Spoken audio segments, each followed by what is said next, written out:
Hello, and welcome to my review for Volume 12 of the Stern Magical Indents. Also, for this review, sorry if you hear my fan in the background. I have to have it on because it's actually hot today, so I cannot do a video in a hot room. I refuse to. But this will be covering Volume 12, aka the start of the Academy City Invasion arc, or I believe the other name of this arc is the September 30th Incident arc.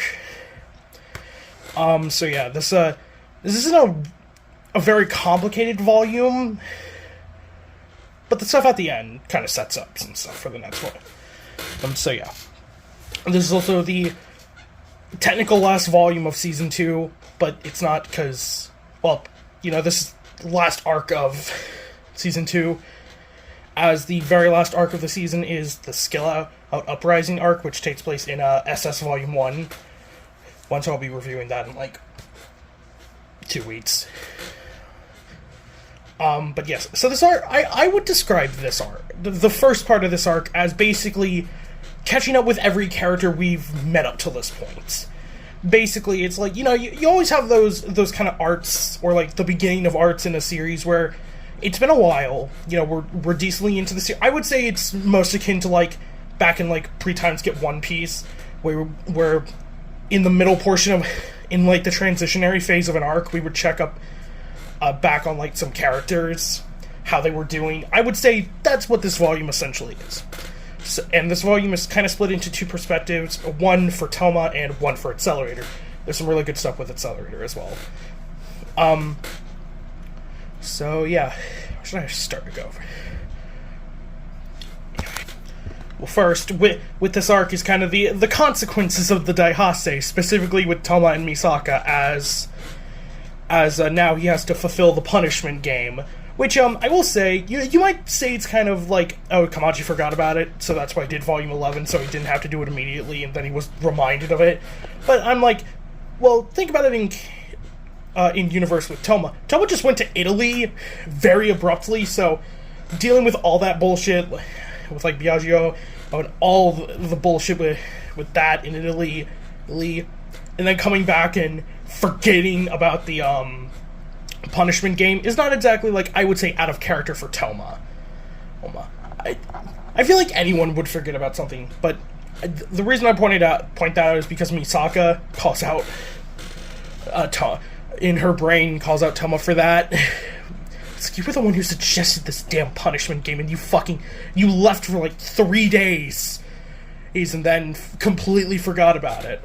Now remember, Toma was gonna be, I believe originally, if nothing was wrong with the Italy trip, if no bullshit was actually associated with it, Toma would have been gone till October. He would have been gone till the beginning of October, so he wouldn't have even been present for this arc, for the actual events of this arc. So Toma has to deal with the punishment game and the occasional near death-defying attacks from Kuroko, because she really does not like Toma hanging out with her and Misaka. This volume also does open up with Misaka, with Kuroko simply for Misaka. So I did not miss that, but it's there. So as Toma's kind of dealing with the punishment game, we see Accelerator. It's been a hot minute in the series since we've actually caught up with Accelerator. The last time Accelerator was actually involved in the plot was Volume 5. So it's been a good 7 volumes, I believe, since Accelerator got involved with the plot. Of course, he got involved a little bit during Volume 8. At the very end, dealing with Musujima and practically nearly killing her, which, the end of this arc, is very funny. Is going to be very funny, but we're basically dealing with okay, what is Accelerator up to now? Based after the events of, okay. Also, I don't think I need to state it, but yes, this volume doesn't address anything that happened in the Necromancer and what the fuck is the Nectar? I had to remember it. I don't have notes in front of me because this is kind of a small volume, so I'm a short volume, so I'm not exactly. I didn't find it prudent to write notes. So I'll go over the other the church side of things that we get after the Accelerator thing. So Accelerator is now he's now under the guidance, or like the guardianship, of Yomikawa and Yoshikawa. I wonder if that was intentional, or Komachi, like, you know, he came up with Yomikawa because was Yomikawa introduced before Yoshikawa? I can't remember. I think she was. But yeah, you know, like, we have Aiho Yomikawa, who is a member of, is like the one member of Anti-Skill that we get to know pretty decently. And Kikyo Yoshikawa, who was part of the Level 6 project with Accelerator.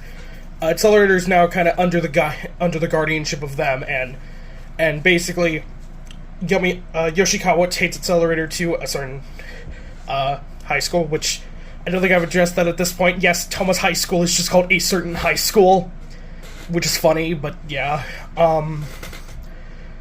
Also, a lot in this volume are this arc has a lot of near Toma and Accelerator meetings. If what I remember from the anime. So yeah, now Accelerator and Last Order are kind of staying with Yomikawa, as she's now their official guardian, and this is essentially Accelerator's, you know, his cast of characters. You know how, like, Toma has, you know, Necessarius, Indets, Himigami, his class, all of them, and then, you know, Misaka in her respective series has Kuroko, Saten, Uiharu. There's a slight inconsistency thing with Uiharu that I want to talk about, but I'll get to that after this. Minori. Konori. I forget her fucking name. Konori, I'm pretty sure. The member of Judgment that is also with them. And, you know, that's her basically, you know, Accelerator has Last Order, worst Misaka worst later on, and Yomikawa and Yoshikawa. So he's kind of staying with them. There's a lot of Accelerator. I will touch on the Accelerator character and stuff later. So, finding out what's going on with all the church members. First we check up on Laura being Laura. There's not much to say there other than Laura is a cheeky bitch. So not much change, and Style is sick of her shit. Then again, not much has changed there. So yeah, that's Laura. We also see that Agnes and her whole group are now at Necessarius, as they're just it's kind of a comedy scene of Sherry, Kanzaki, Ursula, and you know, the Agnesa squads, all of them failing to understand how a fucking washing machine works. So yeah. Also, once again, Kanzaki, vaguely relevant.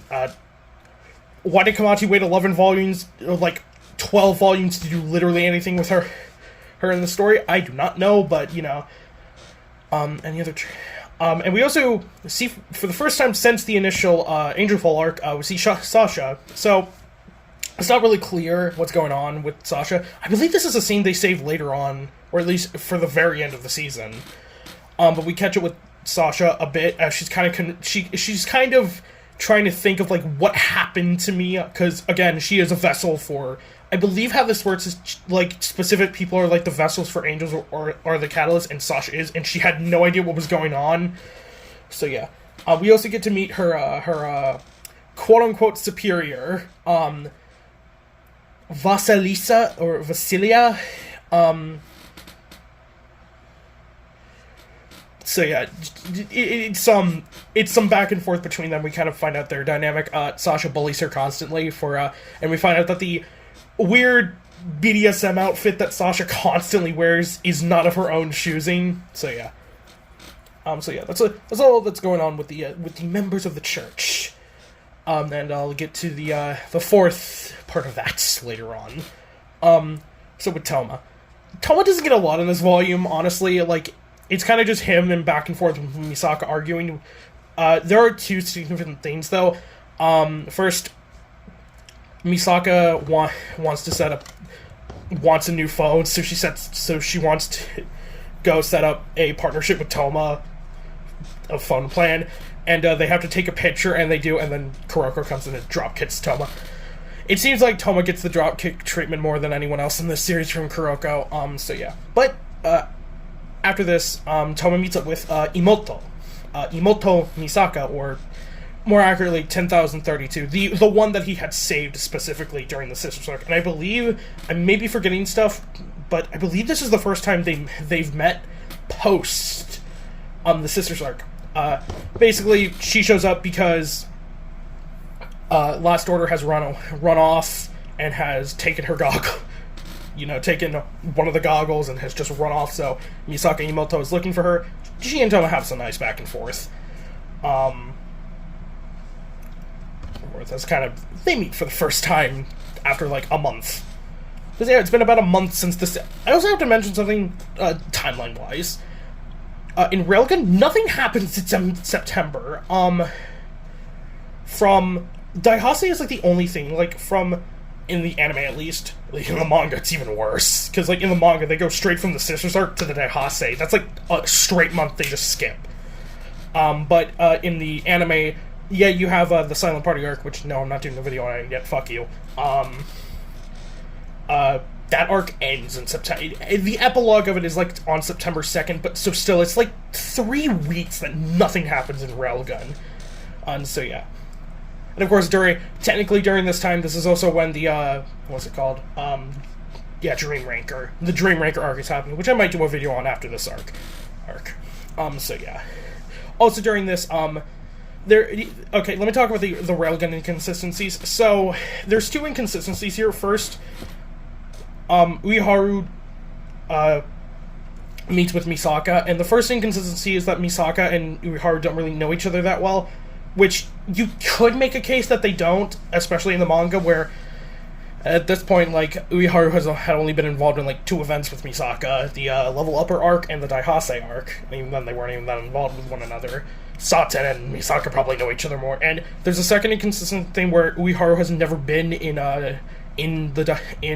Tokyo Wa Dai, which is inconsistent, because she has. That was like one of the first filler episodes of Railgun. That was like one of the first, I know it's a filler episode, but it was still one of the first episodes of Railgun. Also, at this time, I believe this volume was around the start of the Railgun manga, I believe. Correct me if I'm wrong. So yeah.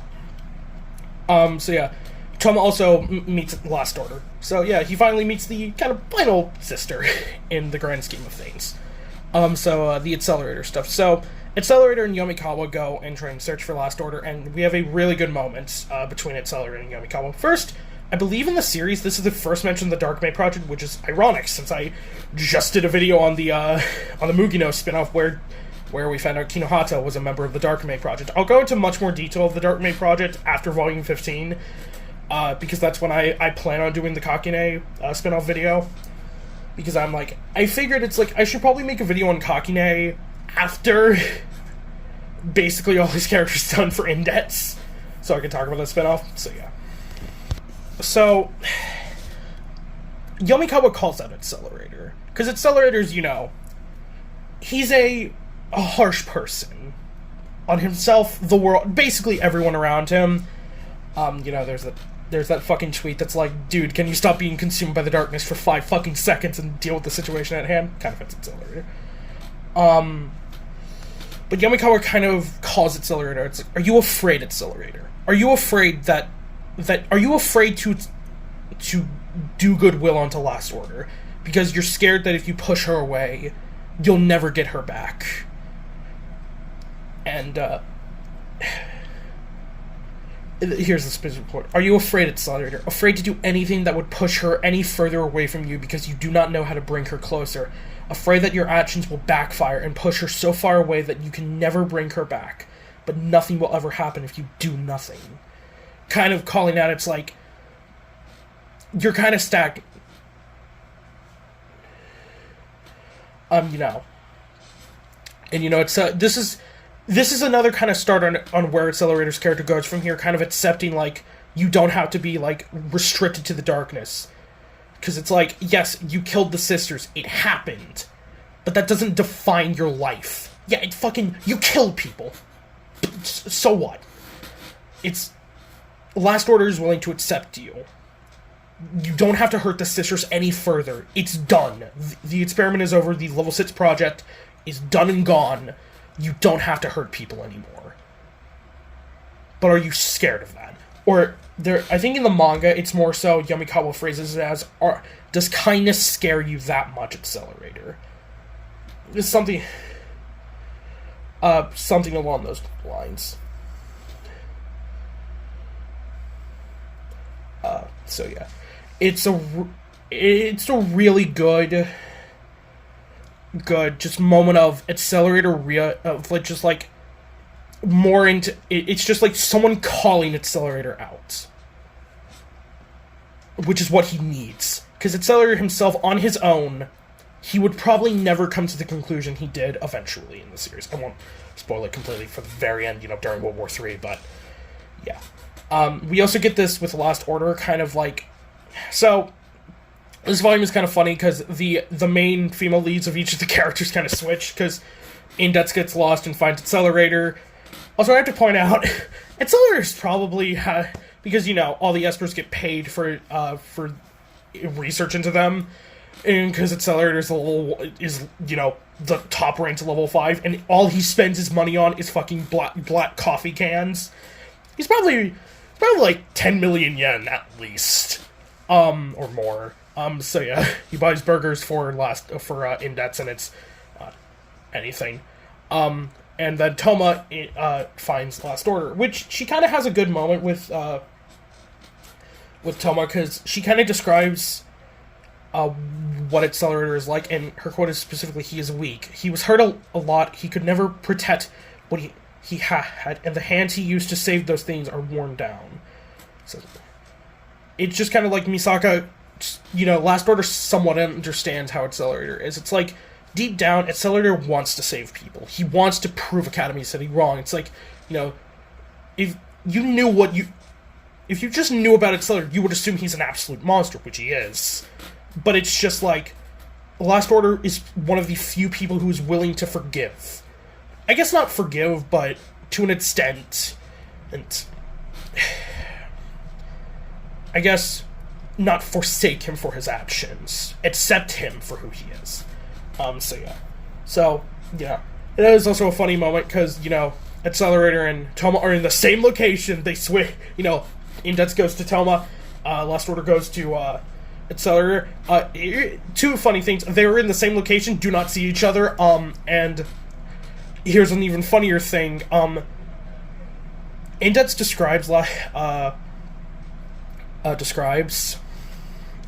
to Accelerator, and he's like, sounds like a pain in the ass of a guy. And I realized here, like, oh yeah, he never even got Toma's name when Toma beat his ass, like, a month ago. Which is funny. So, the very end of this is kind of... Because this is it's not an epilogue chapter, which, actually... for whoever makes the PDFs for this, I don't know if anyone else has brought this to your attention, but you did fuck up in like the chapter listing as it's listed. It lists the chapter 5 as epilogue and not chapter 5. I don't know if that's intentional, but just if you're gonna bump that. So we kind of set up the next volume where Toma has to fight against someone and Accelerator has to fight against someone. So Accelerator's opponent, or, the villain for his next story arc, is a guy by the name of Kihara Amata, who was one of the people working in the Level 6 Ascension project. I forget the actual name, but Level 6 Ascension sounds cool. He confronts Accelerator again. Actually, before this, Last Order gets, she scrapes herself a bit, so Accelerator goes to the drugstore, and he has a moment of... Why am I so pissed? It's like something... It's like he realizes something is missing, but he doesn't... but he also realizes it's like... I'm not the type to find myself. So, Kihara confronts him. Basically, he's here to kick Accelerator's ass. And he figures out a way around his vector barrier, which is... Because the vector barrier... It's always someone is about to hit Accelerator when they go to hit him. It's when the barrier queues up. But Amata... Also, I know there's a lot more Kiharas. For the sake of brevity, from now on, because I know there's a lot more Kiharas later on in New Testament, vaguely. I don't know anything about them, but I know there's like 20 Kihara characters. I'm just going to be calling them their main names to just simplify it, because I don't want to have that moment where Kihara, 20 characters. I could be talking about 20 characters in the series. So yeah. So Amata beats the shit out of Accelerator. And his main goal is to get Last Order. And Accelerator has a moment of he wants someone to help Last Order instead of himself, which would go on to kind of, World War III. I'll talk about that much later on. So Toma doesn't meet his opponent this arc, this volume, but we do meet them. Ventor of the Front, who is a member of God's Right Seat.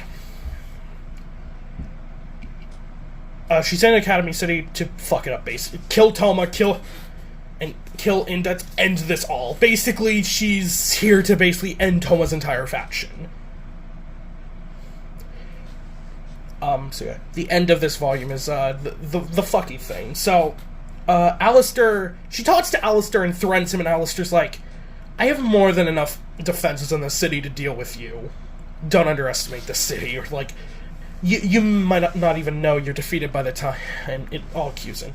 So there's also another small scene of we see Kazakiri again. There's not really much to say about her. She's just kind of in the city. But I also think in the anime they've shown her a couple times in the background, because I know there's like one moment where she's in the background of a restaurant where Misaka is. But I don't remember where that was in the anime, but I remember it vaguely.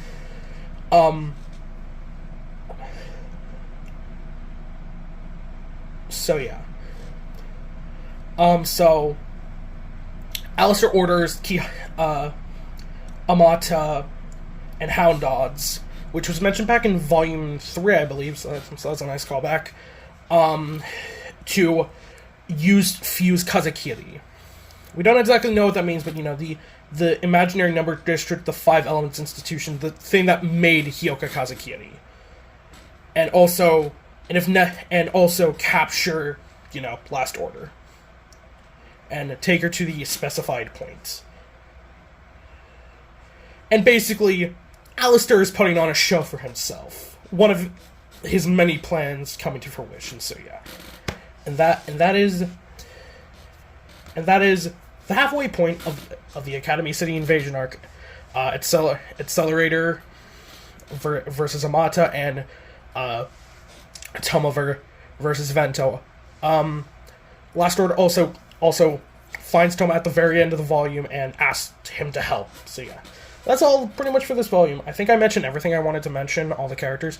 This is basically just a what is everyone up to volume, which I think is necessary for a series with like a very large cast, because some series they kind of forget about characters after a while. Like some characters that were relevant at the beginning of the series really fall out, and they could be favorites. So I'm glad that Kamachi doesn't do that. So yeah.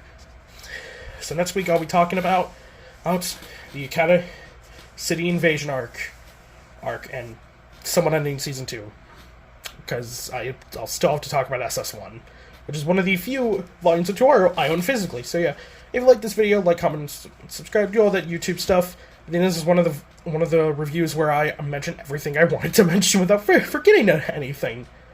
So yeah, so if you like this video, do all that YouTube stuff. This will be Neo signing out.